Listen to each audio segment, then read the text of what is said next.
La historia de la Gran Roma comienza con los hermanos Rómulo y Remo, descendientes de Eneas, hijos de Rea Silva y el dios Marte. Después de ser abandonados en una cesta y ser alimentados por una loba, crecen y retornan a Alba Longa y destruyen a Amulio. Al devolver al trono a su abuelo Númitor, hermano de Amulio que había sido destronado por él, se les concede el favor de fundar una ciudad. Sin embargo, estos dos hermanos no durarán juntos por mucho tiempo.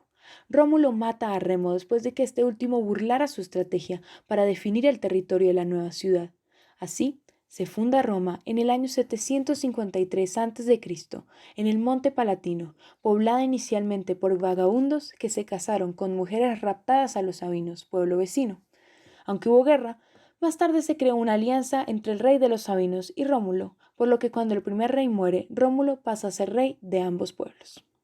Durante un periodo de 245 años, diferentes reyes de distintos pueblos suceden a Rómulo, enriqueciendo cada uno con sus facultades a este pueblo naciente, y son los reyes etruscos los que más tarde las llamarán Roma, la ciudad del río. De esta manera, Roma crecerá no como un solo pueblo, sino como una confederación de razas y nacionalidades que conviven unos con otros. No obstante, no todos convivían como iguales. Existía una diferencia de clases entre patricios y plebeyos. Esto resultará fundamental en el campo jurídico, pues logrará que el derecho soporte cambios vitales en sus instituciones y en su aplicación. Veamos, los patricios gozaban de todos los derechos en el orden privado y público, entre los que se encuentran facultad para realizar negocios jurídicos, para contraer nupcias, para ejercer el derecho, para atestar, para adquirir distintos tipos de nombres, para intervenir en la designación de magistrados y ejercer magistraturas y cargos públicos, para desempeñar funciones religiosas y tomar posesión de territorios, entre otros. Ahora, los plebeyos carecían de derechos políticos e idoneidad para ejercer cargos públicos y religiosos, así como para contraer nupcias con patricios o acceder al culto romano. Por esto, deben soportar el dominio patricio en lo político, social, religioso y jurídico, aunque con el paso del tiempo esto cambiará, gracias al derecho, con la publicación del Código de Semviral, la constitución de una nueva división de los ciudadanos basada en la propiedad y en la riqueza, y el derecho a contraer matrimonios mixtos.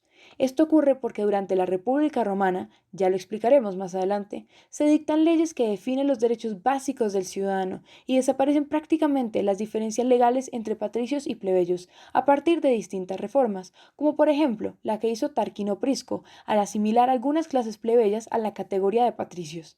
Esta reforma tuvo, por supuesto, resistencia por parte de la clase patricia, aduciendo razones de tipo religioso, y como consecuencia se crearon divisiones y categorías de patricios, pero se alcanzará el equilibrio de clases un poco después. Hubo también reformas que tenían como fin satisfacer las necesidades públicas, el pago de los impuestos, el servicio de las armas y el voto en los comicios. Estas fueron hechas por Servio Tulio, quien además creó el censo, que había de realizarse cada 5 años. En el censo debía anotarse cada jefe de familia, haciendo constar el número de integrantes del núcleo familiar, la cuantía de sus bienes y los esclavos que estuvieran sometidos a su potestad. Estando determinada por el censo la fortuna de cada ciudadano, la población fue dividida en 5 clases de acuerdo a su riqueza. Aquellas clases eran divididas en centurias. Así, correspondían 80 centurias a la primera clase, 20 a la segunda, 20 a la tercera, 20 a la cuarta y 30 a la quinta, lo cual conformaba un total de 170 centurias. Claro, no se puede olvidar cómo surge una nueva clase social, denominada la clientela, que eran gentes vinculadas a la familia patricia, de la que obtenían trabajo y protección, asimismo como la concesión de bienes y tierras para cultivarlas y vivir de ellas. En fin, su situación jurídica era la semilibertad, aunque esto se va difuminando con el tiempo hasta llegar a un punto en que ya no existe la concepción de cliente. Pasando a hablar de la organización política, entendemos como órganos primitivos a la gens y a la familia. La primera hace que se considere a Roma una confederación de gens, la cual constituye una unidad política con un alto grado de independencia. Con el desaparecimiento de la gens adquiere solidez otro grupo autónomo, la familia, convertida en un órgano vital dentro del cuadro político de la época. Más adelante nos enfrentamos a la idea de que se constituye un gobierno monárquico, oligárquico y democrático. La monarquía era de carácter aristocrático, religioso y político, que no caía en el absolutismo. y tenía su fundamento en tres organismos o estamentos políticos: el rey, el senado y el pueblo. El rey era elegido de forma vitalicia, se consideraba el supremo sacerdote y se encargaba de la política, el ejército, la justicia y la religión, en lo que era asistido por el senado y los comicios. Aunque, como tantas cosas, la monarquía luego cae, ya fuera por la rivalidad surgida entre los miembros de la familia real o por los malos tratos dados por el rey a la comunidad. Pero sigamos. El Senado era un consejo de ancianos que no tenían una función legislativa propiamente dicha, sino como un cuerpo consultor.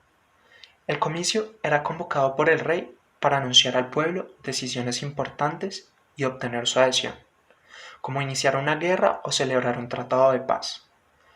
Los comicios curiados eran compuestos por curias, una célula político-administrativa integrada por una agrupación de personas unidas por su comunidad de culto, tierras y haciendas. El rey acudía a los comicios cuando su asentimiento se requería para modificar las conductas establecidas por la costumbre, y discutían y votaban por los proyectos de ley propuestos por el monarca.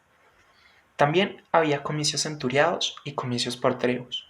Los primeros adquieren las funciones de los curiados, elegían cónsules, censores y pretores, decidían sobre la guerra y la paz, legislaban y decidían sobre apelaciones. Y bueno, los comicios por tribus fueron la última forma de asambleas populares con carácter civil, donde cada tribu desempeña una función en Roma, ya fuera ocuparse de la riqueza inmobiliaria o la designación de magistrados menores.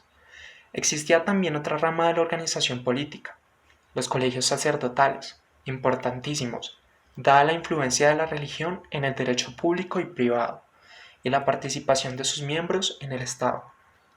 Parte de las labores de estos entes políticos era la formación de la ley, que se daba de la siguiente manera. Primero, el magistrado que proponía la ley publicaba en unas tablas su texto. Luego, éste se reunía a discutir la conveniencia del proyecto y más adelante le consultaba al pueblo si lo aprobaba. Finalmente, se daba la ratificación del Senado. Hablemos un poco de las leyes que van evolucionando a lo largo de la historia romana. Su carácter general era mandar, prohibir, permitir o castigar. Estas se clasificaban en leyes ordinarias, leyes aprobatorias de tratados públicos, leyes orgánicas, leyes cuadro y leyes estatutarias. Cojamos como ejemplo la ley de las 12 tablas. A partir de su expedición, se pasa en Roma del derecho no escrito al derecho escrito. Fundamental. Contenían normas del procedimiento judicial, sobre el derecho de familia, sobre el régimen sucesorio, sobre la propiedad, sobre el derecho público y demás temas. No deben olvidarse los plebiscitos que constituían las decisiones votadas por la plebe. Para el año 509 a.C. llega un nuevo sistema institucional a Roma, la República, que nace con la expulsión del último rey, Tarquino el Soberbio, hacia el año 509 a.C. Aquí surgen los testamentos políticos llamados magistraturas, que dieron paso a una democracia más firme y amplia. Estas magistraturas eran ordinarias y extraordinarias. Las primeras correspondían al discurrir cotidiano de la ciudad, las segundas eran eventuales, para casos extremos como la conmoción o la calamidad.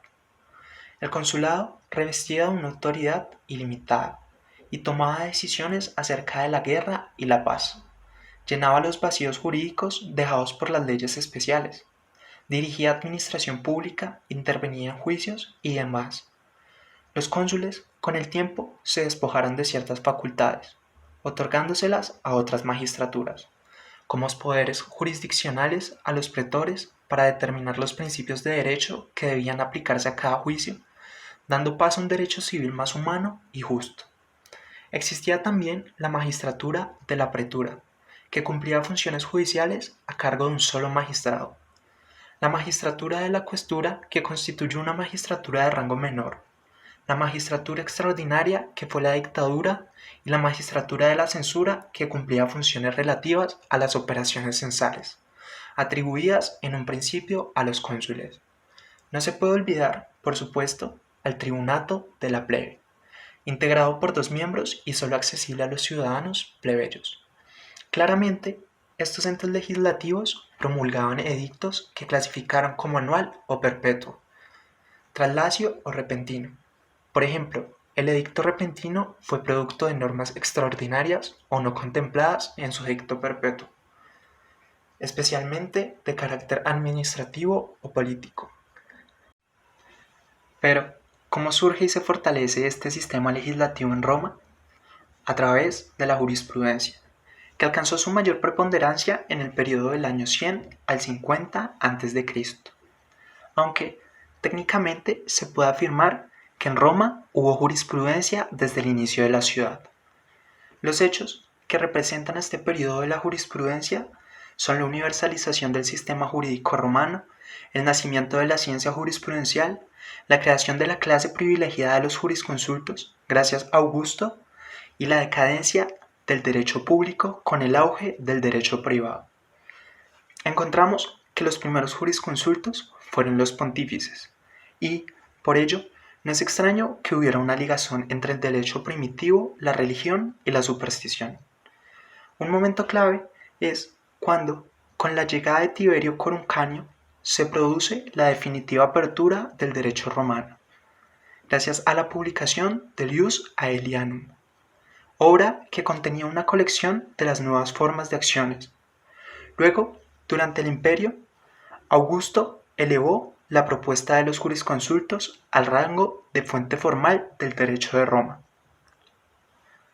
Para hablar puntualmente del derecho romano, podemos decir que Ulpiano lo defendía como el arte de lo bueno y lo equitativo.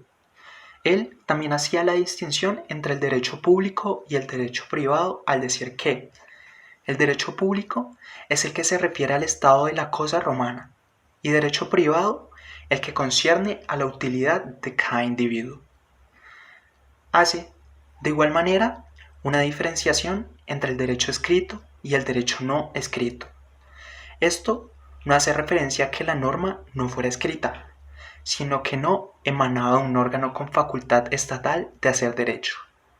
En cambio, el derecho escrito estaba constituido por la ley, los plebiscitos, los senadoconsultos, las constituciones imperiales, los edictos de los magistrados y las respuestas de los jurisconsultos, todos los cuales tenían al poder o la facultad de hacer derecho.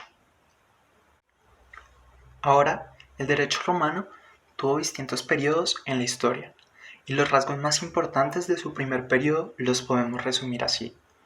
Primero, se inició una época decisiva para la historia de Roma, ya que se presenta la ascendente expansión del núcleo originario de la urbe por territorios y pueblos limítrofes. Segundo, se amplía el derecho quiritario. Tercero, se sanciona la ley Aebutia probablemente en el año 139 a.C., renovándose el derecho privado y dando nacimiento a uno nuevo, el Ius Honorum. Cuarto, se produce la creación de la pretura peregrina. Quinto, tiene lugar la aparición de dos sistemas jurídicos que rigieron paralelamente de la vida de sus habitantes, el Ius Civile y el Ius Honorum. Sexto, por último, se presenta casi una fusión entre el primitivo Ius Civile y el Ius Honorarium. Después de escuchar esto, somos conscientes cómo Roma se va formando, no solo jurídicamente, sino a nivel territorial. Poco a poco va conquistando regiones, y la conquista de Italia concluye con la toma de Tarento en el año 272 a.C., pasando Roma a ser la cabeza de Italia. Mas no se puede adquirir territorios sin guerras. Estas son infinitas. Repasemos algunas. Las guerras púnicas, originadas a raíz de las pretensiones de Roma y Cartago por adueñarse del monopolio comercial y del mar Mediterráneo. Roma arrasa con Cartago durante un siglo de lucha. Estas ansias de conquista y grandes ingresos de recursos llevaron a una crisis de la República, creando nuevamente una gran mella entre las clases sociales, o la extrema riqueza o la extrema pobreza. Los gracos, para remediar esta situación, hicieron una serie de reformas que apuntaban al restablecimiento de la clase media como única clase social, que podría contener la decadencia política y moral de Roma. Mario hizo también reformas, pero en el ámbito militar, que, De igual manera, beneficiaban a los pobres para equilibrar la sociedad. Como en toda historia, siempre encontramos a aquel que tiene muchas ansias de poder. En este caso, fue Lucio Cornelio Sila, quien se proclama dictador de Roma y promulga las conocidas leyes Cornelias, en las que fortalece el Senado, regula el ejercicio de magistraturas, incrementa el número de pretores y cuestores, degrada a los tribunos de la plebe, incluso pretende restaurar la República, expidiendo una nueva constitución conforme a sus ideales políticos, aunque ésta lamentablemente solo resiste 10 años y él solo resiste hasta el año 79 a.C. como dictador. Un tiempo después del régimen de Sila, se forma un triunvirato conformado por Pompeyo, César y Craso. El segundo se convirtió en cónsul y así puso en vigencia las leyes propuestas por Craso y Pompeyo. Este desempeñó alternativamente el consulado y la dictadura, colonizando diversas regiones, iniciando obras públicas, aumentando el número de senadores y mucho más.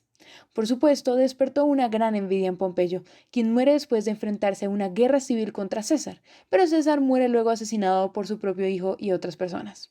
Y surge un segundo triunvirato con la alianza de Octavio, Marco Antonio y Marco Emilio Lépido en el año 43 a.C.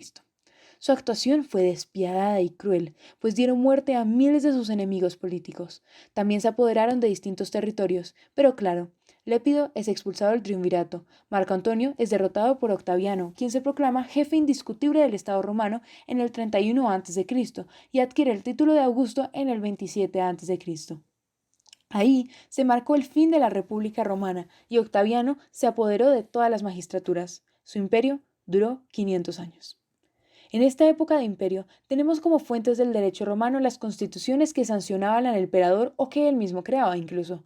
En esta etapa del imperio autocrático, las referidas constituciones eran de diversas clases, como los edictos, ordenanzas de carácter general dadas por el emperador para todo el imperio o una parte de él, los decretos, las determinaciones judiciales expedidas por el emperador en las causas llevadas a su conocimiento en primera instancia o en grado de apelación, los mandatos, instrucciones de carácter administrativo a los funcionarios o gobernadores de la provincia, y los rescriptos, que eran las respuestas que daba el emperador a los particulares, a manera de jurisconsulto o a las consultas jurídicas formuladas por los particulares o funcionarios.